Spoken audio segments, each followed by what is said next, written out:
Yalla Boker Tov, Shem Hashem, Nasseh ve Nasser pour cette matinée de jeudi 29 du mois d'août et le 25 du mois de Av, les Haïm Tovim ou Shalom. Alors pour le premier jour de ce matin, nous avons un cours qui a été acheté, 2 secondes, pour la réussite spirituelle et matérielle de Matityahu Yitzhak, Adam Yosef ben Chana et Nathan ben Chaya Esther. Bezrat Hashem, réussite spirituelle et matérielle. Yeshuot venechamot, qui a Kadosh Baruch Hu yimele kol mishalot libam lavodatou barach par le mérite de cette étude. Il demande aussi pour la protection shel kol chayalenu, protection et délivrance rapide du Ham Israël, libération de tous les otages, et que la paix revienne sur terre. Je ne peux pas demander mieux. Rendre Fashima pour tout le malade, les blessés. Bezrat Hashem, Yeshuot venechamot.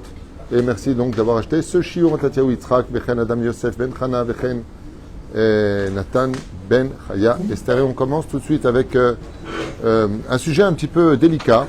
J'espère être à la hauteur des explications de nos Chachamim. Mais on ne fait pas de l'omelette sans casser des œufs, puisque nous sommes dans la paracha de Re'eh, la paracha de la semaine, pour lequel nous allons parler d'un sujet. Comme vous le savez, la Torah n'est pas un livre d'histoire, mais elle parle de l'actualité de toutes les générations. Car la Torah est éternelle, tandis que le temps, lui, est limité. Et donc, le temps est compris dans l'éternité. Oufren, cette paracha de Re'eh est une paracha très, très mise en garde sur les conséquences de nos actes, et pour le meilleur comme pour le pire, bizarrement. Puisque cette paracha nous parle dans son premier chapitre. Voici que je mets moi-même devant toi 2 choses devant toi. Donc, la bénédiction et la malédiction. La bénédiction, si vous écoutez et faisiez l'accomplissement des mitzvot que je vous ai donnés, nous dit l'Éternel notre Dieu.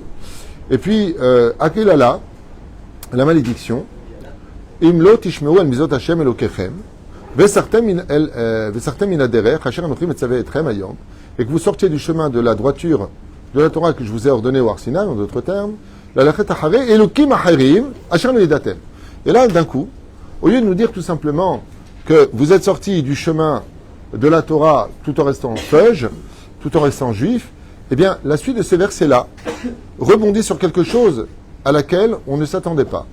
C'est-à-dire que il y a des gens qui peuvent être traditionnalistes, mais pas trop religieux. Mais là, c'est pas de ça dont on parle. C'est-à-dire qu'on nous parle de quelque chose qui doit éveiller chez nous une très grande réflexion à la veille des slichot.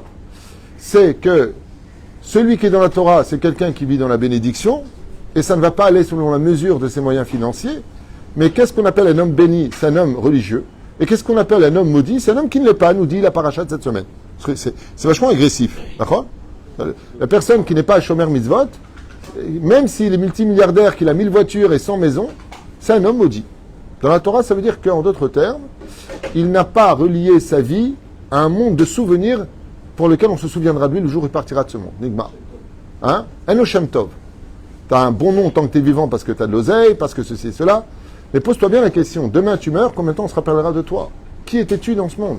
Quel souvenir as-tu laissé? De la reine, cette paracha, vraiment, c'est un coup de réveil, avec en plus de ça une phrase à laquelle vraiment la Torah va s'attarder dans cette paracha. Et regardez bien ce qui est marqué. Mais ça va être ayom, la lechet achareh, elokim acherim, asher lo yedatem. Asher lo yedatem. Vous allez suivre d'autres dieux. Bon, ok. De là, on pourrait comprendre que qui est Dieu pour moi? Celui que je suis.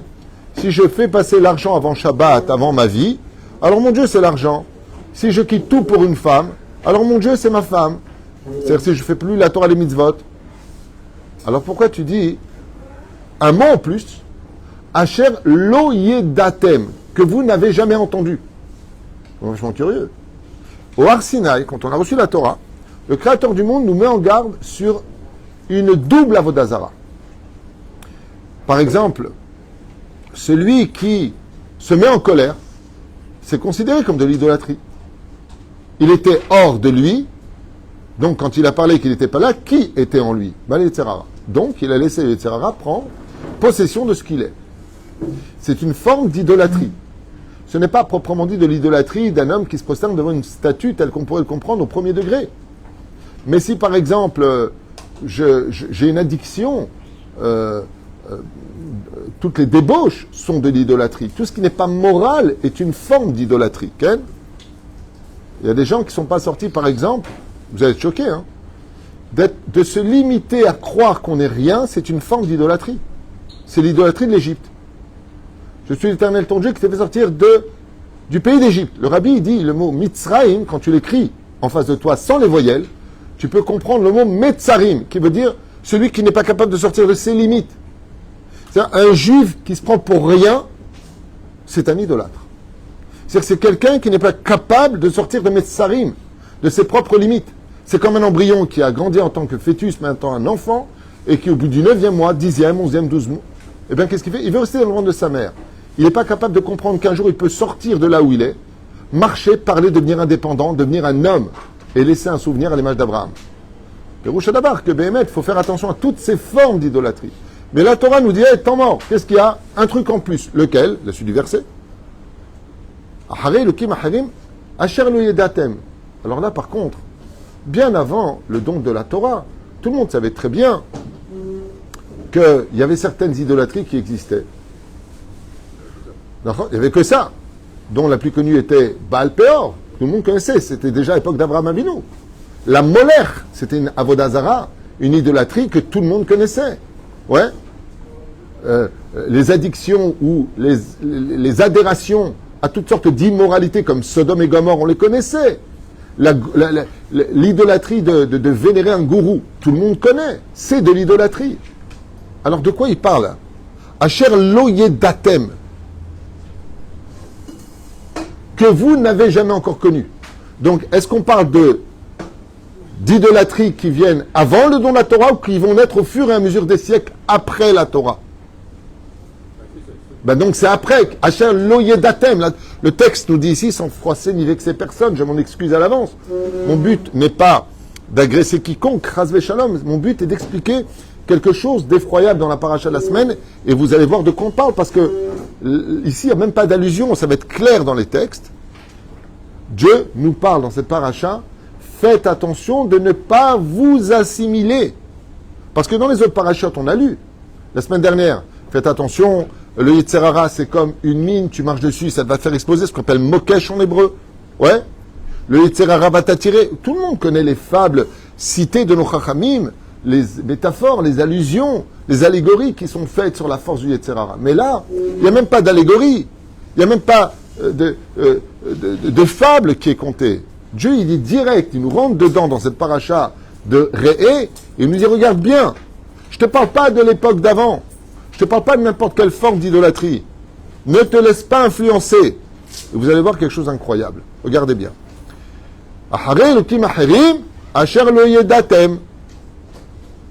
Pourquoi? Et de quoi Dieu parle? Il parle de la religion juive. Je vous ai donné la Torah et les mitzvot, donc lisez en français ou en ce que vous voulez le texte. Je vous ai tout donné. Et à Kadosh Baruch Hu, d'un coup, il nous met en garde. Il dit, qu'est-ce qui se passe? Il dit, vont se lever d'autres religions après le don de la Torah. Je vous mets en garde. Vous, les enfants d'Israël, après chacun croit en ce qu'il veut, chacun fait ce qu'il veut, chacun défend ses opinions et ses croyances. Là, je m'adresse au peuple d'Israël, je m'adresse aux Juifs pour lesquels nous avons l'obligation, ce Shabbat, de lire la paracha de Réé.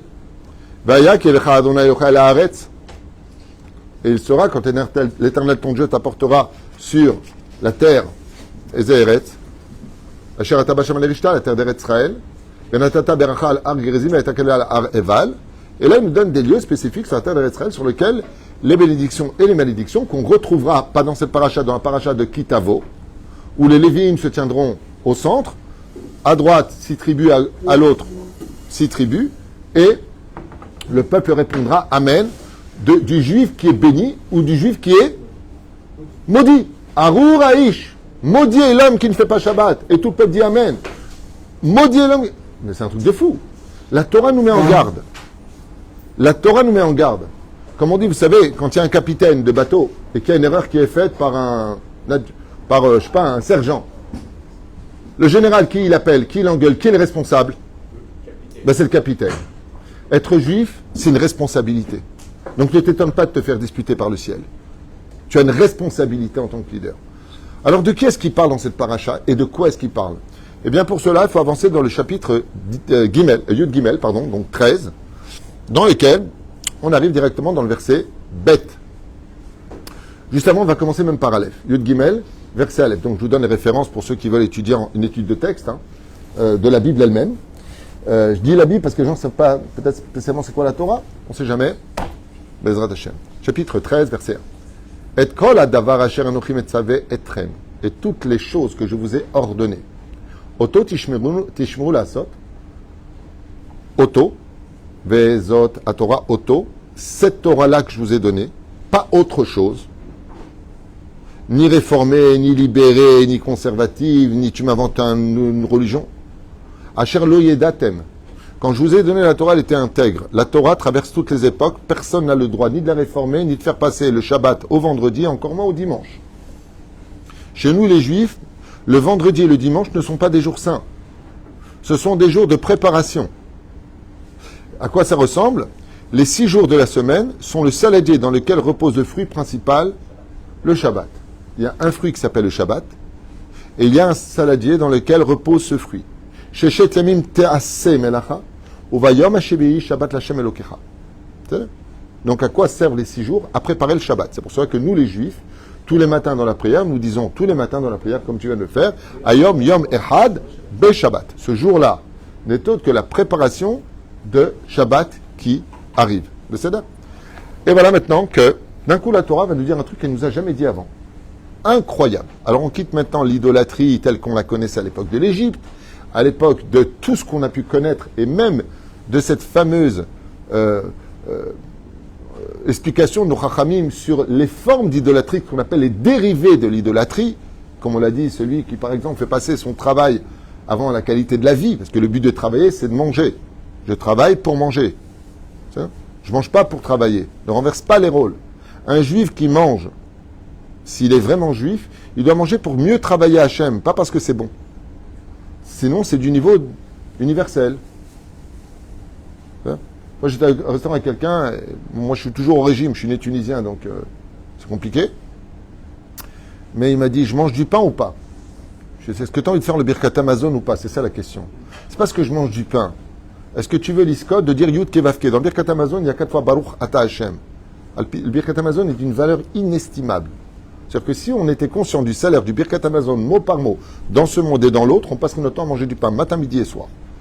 Mais la Gemara nous dit, celui qui mange du pain le matin, Bezrat Hashem fait un peu de sport, il mange du pain tous les matins, Bezrat Hashem, même si 60 personnes le poursuivent, 72 maladies le poursuivent, c'est-à-dire que vraiment un des plus grands médicaments dit le Talmud, c'est manger. On n'a pas de manger la baguette en entier. Un morceau de pain, c'est-à-dire, le problème des Tunisiens, on ne sait pas faire ça. Un Algérien, quand il se fait une tartine le matin, il prend un tiers de la baguette. Les Marocains, ils prennent la moitié de la baguette. Les Tunisiens, on prend toute la baguette. Recto verso. Hein? Non, vous, les Ashkenazim, que Dieu vous bénisse, faites le motzi lechem sur les matzot. Nous, on fait maisonnot toute l'année, à part Pessah. C'est-à-dire, Asbo, Bezrat Hashem, Narzor, Lignanenu, que quelqu'un qui passe son temps à travailler que pour aller que dans les hôtels, que les restaurants, que les hôtels, c'est une forme d'idolâtrie. Mais là, on ne nous parle pas de ça. Là, on nous dit, ça existait depuis le début des temps. Depuis que j'ai créé Adam Arishon, il est beau l'arbre, il est bon l'arbre, c'est universel. De quoi est-ce qu'on nous parle? Ki yakum bekirbecha, car si maintenant se lève parmi vous, les humains, ou vous, les juifs, bekirbecha, bekarov elecha, ça veut dire Navi, un homme qui se dit être prophète, Ocholem Chalom, ou un rêveur qui rêve. Et c'est un visionnaire, exactement. Mais ce qu'il y a d'extraordinaire, c'est que, c'est pas le cours que je vais faire avec vous, mais c'est la première fois. Non, c'est pas la première fois. Dans Bechukotai, on en parle déjà. Mais là, c'est la première fois qu'on parle au niveau humain. Ça veut dire que vous perdrez la tête le matin dans la parashat Kitavo. Vous vous lèverez le matin, vous ne saurez même pas s'il fait jour ou s'il fait nuit. La parashat, il y a 2 parachutes et celle-ci qui parlent vraiment des maladies psychologiques. C'est très très important de savoir. D'ailleurs, beaucoup de gens me demandent de continuer d'expliquer par le biais de la Torah les pathologies. Vraiment, c'est fou. C'est très dangereux de faire des shlom bayit si on n'a pas étudié les maladies psychologiques. Tu vas emmener les gens vers des catastrophes. Ne crois pas que la Torah seule peut résoudre ce problème. Et c'est un rabbin qui vous parle. Enfin, un petit rabbin, mais quand même, je parle au nom de la Torah. Si tu ne sais pas que tu as en face de toi une personne qui est empreinte d'un psychopathe, ou qu'est-ce que c'est, une personne qui est lunatique, la maladie lunatique, hein, qui n'a rien à voir du tout d'ailleurs avec le côté du bipolaire. Mais si tu ne sais pas c'est quoi un PN ou tout simplement un borderline, Baba, fais pas ce métier de shlom bayit parce que tu vas être manipulé par des gens qui vont te dire ce que tu as besoin d'entendre. Et toi, comme tu as le devoir de faire un shlom bayit, tu vas dire bon, pardonnez-lui, soyez plus gentil, soyez plus patient, mais tu vas déplacer le problème, tu ne vas pas le régler. Faire très attention à ça. Vous allez voir, un rave, il faut qu'il ait des études psychologiques pour savoir qui est en face de lui, surtout aujourd'hui. Si tu ne sais pas ce que la personne qui est en face de toi voit, tu ne sais pas ce qui se passe sur les réseaux sociaux, tu vas tomber dans un piège, parce que les réseaux sociaux sont aujourd'hui le plus grand Yetzer Hara. D'ailleurs, pour moi, depuis que les réseaux sociaux existent, le Yetzer Hara est parti au chômage, il n'a plus besoin de bosser.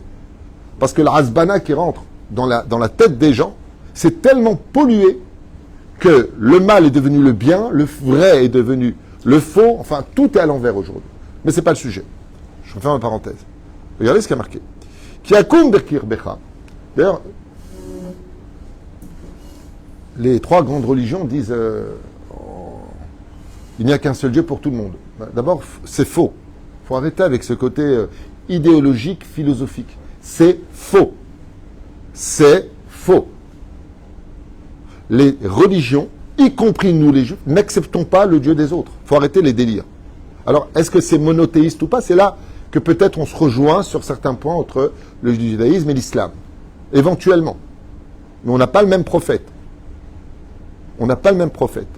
Chez nous, les Juifs, on ne reconnaît pas Mohammed comme étant un prophète. Chez nous, les Juifs. Chez eux, ils le prennent. Tout comme pour chez eux, nous sommes des infidèles. Ouais.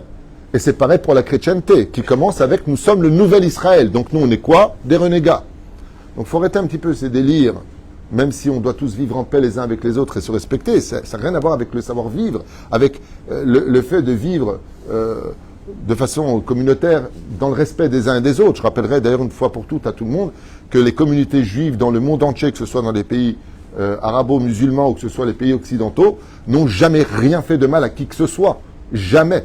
Les communautés ont toujours vécu juives dans un total respect de l'environnement et dans le silence le plus total. On ne faisait rien. Rien.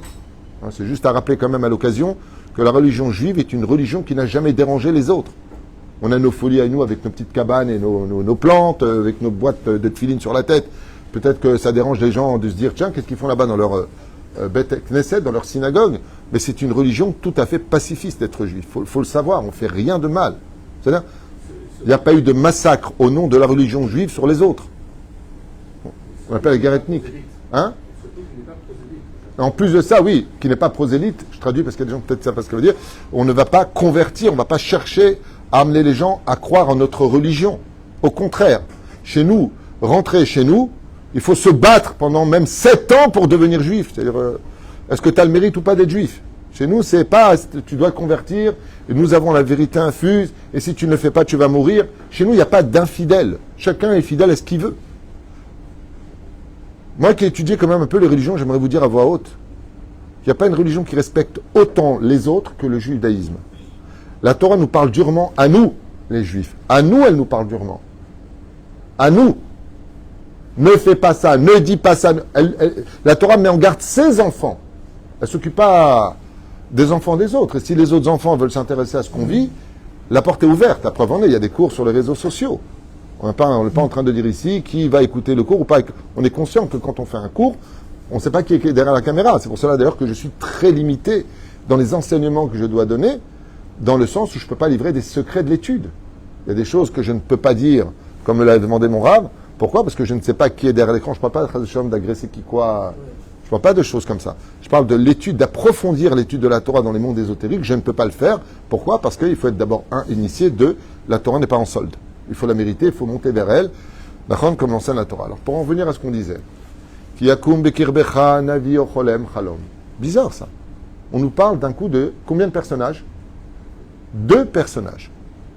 dans la Torah, dans cette paracha, dans cette section de la Bible, le créateur du monde, il y a 3500 ans en arrière, on n'est pas en 623 ou 627 de l'ère vulgaire, ou à l'époque d'une renaissance, d'un nouveau judaïsme qui date de 2000 ans à peu près. On n'est pas là du tout. C'est très bizarre que la Torah nous parle de ça. Elle nous parle de deux identités qui vont naître. Et elle nous pointe du doigt. Alors, au début de la paracha, ici, qu'est-ce qu'elle nous dit? Faites attention de ne pas suivre une idolâtrie que vous n'avez encore jamais connue. Donc, ne viens pas dire qu'on parle d'idolâtrie universelle. Et quand tu arrives ici, eh bien, le créateur du monde va te dire, bon, je vais dire de quoi je parle. Magnen. Benatan elecha otomofet. Et il va te donner maintenant des signes et des prodiges, de quoi dire, waouh, mais il a fait quand même des miracles. Il a marché sur l'eau, il a marché sur la lune, il a marché là-bas, il a fait ceci, il a fait cela. Pourquoi? Il faut savoir deux choses. Deux choses. Tout comme Dieu a créé les anges, il a créé les démons. Et les deux ont des pouvoirs. Tu peux aller voir un rave pour prendre une bénédiction, pour trouver ton mazal, c'est-à-dire ta future femme, et tu peux aller voir Léo Hazve Shalom de faire ça, hein, mais une personne qui fait du vaudou, et il peut te dire aussi où est ta femme. C'est marqué dans la Torah ce que je vous dis. Hein. Marqué, Balak qui savait l'avenir. Il a vu que de lui allait venir Ruth. Pourtant, c'était pas un avis, c'était un navet. Donc, remettons un peu les choses dans leur contexte. Ce que peut faire le bien, le mal aussi peut le faire. Et on le voit dans les plaies. Dieu dit à Moïse, la plaie du sang, qu'est-ce que répond Pharaon qui est sorcier? Quoi, c'est ça ton truc? Moi aussi, je peux le faire. Mais par contre, quand ils arrivent à la troisième plaie, celle des poux, Rachid dit, là, ils ont été bloqués. Pourquoi? Parce que les démons ne peuvent pas s'attaquer à ce qui est plus petit que la mesure d'un pouls. Comme ça dit Rachid. Mashmamikan, que Rachid nous annonce que ce que peut faire l'ange, le démon, il peut le faire aussi. C'est pour cela que la force négative a du pouvoir. Tu fais un pacte avec le diable, t'inquiète pas, tu peux réussir dans la vie. Tu peux trouver ta femme, tu peux trouver de l'oseille, tu peux même guérir d'une maladie incurable. Ils ont des pouvoirs. Parce que s'ils n'avaient rien, personne n'irait les voir. D'où l'épreuve. C'est bien. C'est pour ça d'ailleurs que tu as une boulangerie juive et une boulangerie pas juive, quand tu vois la différence, tu vois la différence. Hein? La richesse extraordinaire. Tov. Ou ba'od v'amofet. Quoique ça a beaucoup changé aujourd'hui, il y a beaucoup d'améliorations. À l'époque, c'était pas comme ça. Ou ba'od v'amofet. Asher diber elecha lemor. Et maintenant, il t'a dit que il allait se passer ceci et cela. Et cette chose s'est réalisée. Dieu nous met en garde. Vont naître deux personnages qui vont créer deux religions. Ne suivez pas cette idolâtrie. Ne suivez pas cela. Ahim. Asher loyedatem otpam. Encore une fois le texte. Asher loyedatem. Qui n'ont jamais existé avant le don de la Torah. Vena ovdem. Car pas Vena ovdem, vous perdrez avec un Aleph, avec un Aïn. C'est marqué, ça veut dire que vous les servirez. De quoi nous parle cette paracha? De l'assimilation. L'otishma, traduisez avec moi. Ce que je lis ici, vous pouvez prendre le livre en français, la Bible en français. Je suis au chapitre 4. 13, verset 4. L'otishma, traduisez avec moi. Vous n'écouterez pas. Elle dit vrai à Naviaou. Ce personnage qui dit être prophète. Oh, cholem chalom aou. Ou ce, comme tu as dit tout à l'heure, visionnaire, qui essaiera de vous emmener vers une philosophie pacifiste, douce et agréable, où le seul but sera d'utiliser le mien, la émouna, la foi. Chez Nehemar, comme ils disent chez eux, croyez en moi et vous serez sauvés. Quoi que vous ayez fait, dehors, fais ce que tu veux. C'est incroyable. Maintenant, j'ai une grande question à poser à la Torah. Pourquoi tu fais ça, Hachem? Tout vient d'Hachem. Est-ce que le message de cette paracha de Réé, ouais, est-ce que elle est du ciel ou elle n'est pas du ciel? Est-ce qu'il y a une volonté de Dieu que ces deux religions qui vont nous accompagner au nom de la vérité selon chacun ses critères et ses convictions, est-ce qu'on peut dire ici, dans le judaïsme, encore une fois, ce que je lis, je demande pardon si je vais avec une personne, mais c'est pas mon but. On est dans une étude de texte qui a été écrite il y a 3500 ans, à la limite, il faut porter plainte au Arsinaï, quoi. Mais est-ce que c'est une volonté de Dieu d'avoir laissé ces religions se créer? Ah, très intéressant. Le professeur Lévy nous dit, on n'a pas le droit de mettre un obstacle. Tout à fait. Qui t'a dit que c'était un obstacle? Alors on va voir dans la Torah que ça ne s'appelle pas un obstacle, bizarrement. C'est vraiment parce que la Torah t'a devancé. Et là, j'ai le doigt dessus. La réponse, elle est dans le texte, c'est dans la suite du verset. Et elle te dit, non, c'est pas un obstacle. Mais, on va le dire, t'inquiète pas. Mais, pourquoi Hachem, il a laissé faire ça? Hein? Du mérite, tout à fait. Lequel? Si c'est évident que ça, s'il y a une seule religion, il y a un seul Dieu, c'est trop facile. Là, il n'y a plus de mérite. Alors, pour être juif, donc tout le monde est juif. C'est-à-dire que, mais il avait déjà de l'idolâtrie avant. Mais l'idolâtrie d'avant, elle était tout le temps, Manitou d'ailleurs le disait. Il le disait très sincèrement, et j'ai trouvé que sa réflexion était tellement avant-gardiste que je l'ai gardé gravé dans mon cœur. Il avait dit un jour en cours, le Rav Léon Ashkenazi Manitou, on l'appelait Manitou parce que c'était son nom de code quand il était boy scout, mais c'était vraiment un très très grand Talmid Chacham, sachez-le. Moi j'ai étudié avec lui pendant 2 ans, tout le temps. Et il disait que les religions sont comme une mode. Et que quand la mode nous saoule, c'est l'occasion de passer à une autre mode. Par exemple, il avait expliqué, lui qui était un très très grand théologien, mais quand je dis très grand théologien, c'est impressionnant. Un homme de religion qui s'asseyait avec Manitou, il se convertissait au bout de quelques mois. C'est un homme qui avait des réponses incroyables. Et ce grand rabbin qui était donc le Rav Léon Ashkenazi Manitou, dans un de ses cours, il avait expliqué que, je reprends ses mots, c'est même pas les miens, je veux dire exactement ce qu'il a dit, une époque où les gladiateurs s'entretuaient les uns les autres, et c'était vraiment des combats, comme on peut voir aujourd'hui dans MMM, je sais pas quoi, MMA, d'accord, où on lâchait des lions et des tigres, et les gens se sauvaient, aidez-moi. Et d'un coup, on passe à autre chose, c'est ces mots à lui, tue-moi, je ne bougerai pas, je meurs martyr. Il expliquait que ça a été un bouleversement historique, médiatique, et une occasion de. C'est-à-dire que quand on va dans une mouvance, à un moment on en a marre. Et si on changeait? Et si on allait à l'opposé de ce qu'on a connu? Pourquoi?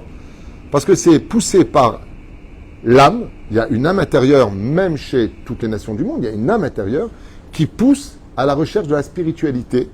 Et s'il ne la trouve pas dans la vérité, il plonge la chercher dans le mensonge. Parce que la vérité et le mensonge sont empreints d'une spiritualité. Du mot sorcier. D'accord? Qu'est-ce que c'est un sorcier? C'est quelqu'un qui fait des incantations dans les mondes parallèles. Je ne parle pas des apprentis sorciers, je parle des vrais sorciers qui font des incantations. Alors voilà la réponse de la Torah. Qui menacé? Le mot menacé, il a un dagesh dans le samer, et le tam qui l'emprunte, c'est shenigerishin. Donc comment on le lit? Qui menacé? Qui menacé? Non, j'ai pas dit Rabia. Non, j'ai Qui menacé? Ça va beaucoup plus haut. Le shenigerishin, c'est le plus haut tam. Et là, il y a un dagesh. Ça veut dire quoi? Kakadosh Baruch Hu, il est en train de nous dire, ce n'est pas un obstacle, c'est une épreuve. Qui menacé? Je vais vous mettre à l'épreuve. Et pour cela, je vous conseille vivement à tous d'étudier un livre extraordinaire et très peu connu du monde Haredi, mais que tout le monde devra avoir lu au moins une fois dans sa vie. Le livre de Rabbi Yehuda Halevi. Le Kuzari, il parle de ça, le Kuzari. Justement, avec ce roi Khazar qui vivait en Russie et qui ne comprenait pas que c'était possible que les Juifs soient le peuple de la vérité ou le peuple de la vraie religion. Pourquoi? Il le dit là-bas dans son premier chapitre. Parce que vous êtes un peuple ridiculement petit. Je veux dire, on vous dégage, on peut faire ce qu'on veut de vous, on vous polie, on vous emmène dans le four crématoire, on vous crache dessus dans la rue. Je veux dire, un juif, c'est rien, quoi. C'est un livre qui a été écrit à 1000 ans en arrière. Hein. Bien avant la Shoah et bien avant la Première Guerre mondiale et avant tous les... un truc de fou. Mais c'est pas possible. Il a appelé qui en premier? Les philosophes. Ensuite, il a appelé les chrétiens. Ensuite, il a appelé l'islam. Après, il a appris, bon, plus le choix, je vais appeler les juifs. Et c'est très intéressé à la religion, et à un tel point qu'il se convertira, lui et son peuple, et montera vivre à Jérusalem. C'est comme ça que finit le livre. D'ailleurs, il va faire honte. Ce roi des Khazars va faire honte à Rabbi Yehuda Halevi, qui était le chef spirituel des Juifs à cette époque, en lui disant mais si vous avez une terre, qu'est-ce que vous faites chez nous? Pas en lui disant va-t'en, hein, puisque quand Rabbi Yehuda Halevi va monter en Israël, il part avec lui. C'est fou, hein? Ken. Ben, il est venu ici pour mourir. En fin de compte, il s'est converti. Non, mais ce qui est extraordinaire, c'est que cette histoire du Kuzari, qui est une vraie histoire, hein, c'est pas une fable, c'est que c'est l'histoire pas d'un homme qui a compris la vérité. C'est l'histoire d'un homme et d'un peuple qui a compris la vérité. C'est un peuple entier qui va demander à Rabbi Yehuda Halevi de se convertir au judaïsme. Et une fois qu'ils vont devenir juifs, alors qu'est-ce qu'on fait en galoute? Ils quittent leur maison, leur travail, leur richesse, pour traverser l'océan et venir où? S'installer sur la terre d'Israël. Ils arrivent en Israël, ils rendent l'âme par la fatigue. Pas tous, hein. Et il y a même, je crois, un quartier qui rappelle leur venue à Jérusalem, parce qu'ils sont partis s'installer à Jérusalem. Tov le mentionner. Alors la réponse, Rabbi Yitzhak, pourquoi d'un coup Dieu nous parle d'une personne qui va dire je suis prophète, l'autre je suis visionnaire? Pourquoi? Au nom de la moralité, au nom de l'idéologie, au nom de ce que tu veux. Le texte ici dans la Torah nous parle et nous dit faites attention, n'allez pas là-bas. Pourquoi? Parce que je vous mets à l'épreuve. Je leur donnerai aussi de la réussite. Je leur donnerai des richesses. Je leur donnerai du pouvoir. Pourquoi? Est-ce que tu rentres, si tu vois une boutique qui est vide, il n'y a rien dedans, tu rentres? Non. Mais s'il y a plein d'objets magnifiques, tu rentres? Oui. Ben, c'est ce qu'il dit dans le texte. Je vais leur donner une boutique magnifique, mais c'est juste une épreuve et non pas un obstacle.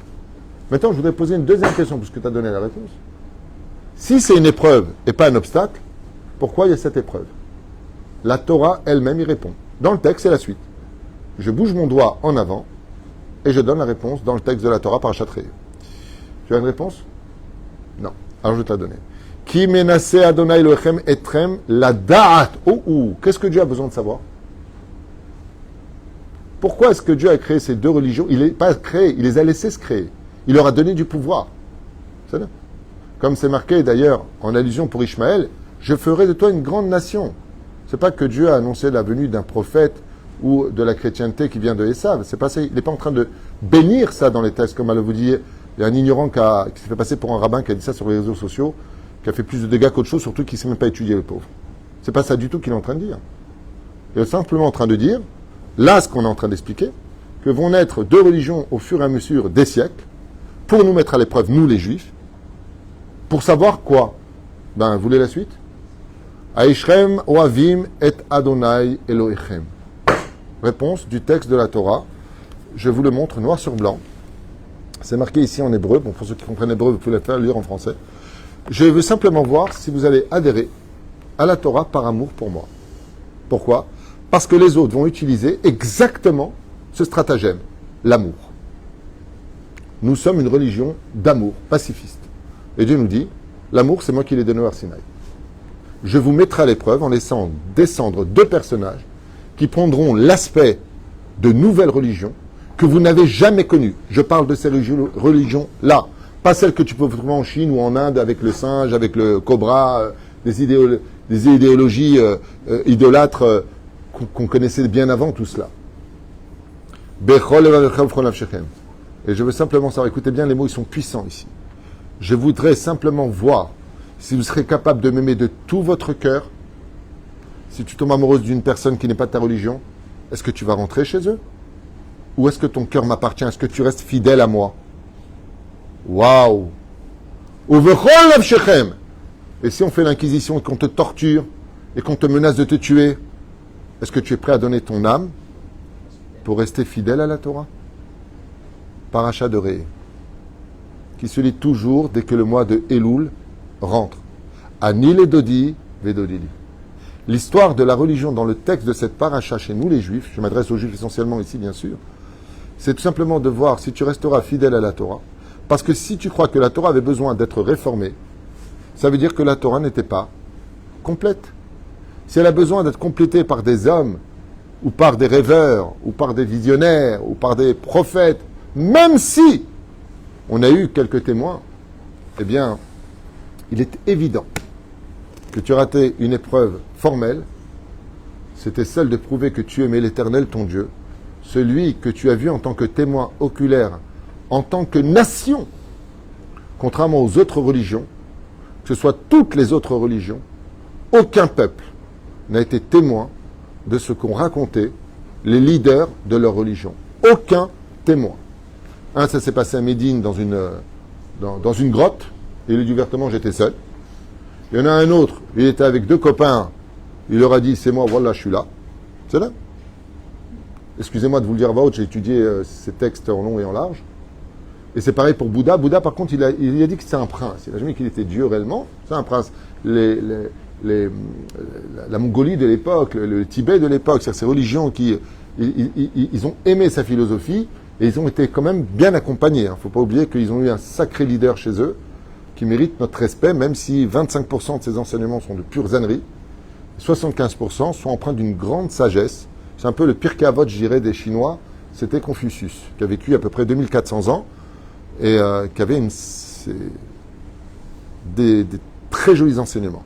Vraiment. Je trouve qu'il y a beaucoup de sagesse. D'ailleurs, il faut savoir manger le fruit et jeter l'épluchure. Mais après, quand il délire avec l'idolâtrie, bien sûr que c'est pas pour nous. Nous, on n'a pas besoin de ça. On a Pirkei Avot, on n'a pas besoin de la fontaine.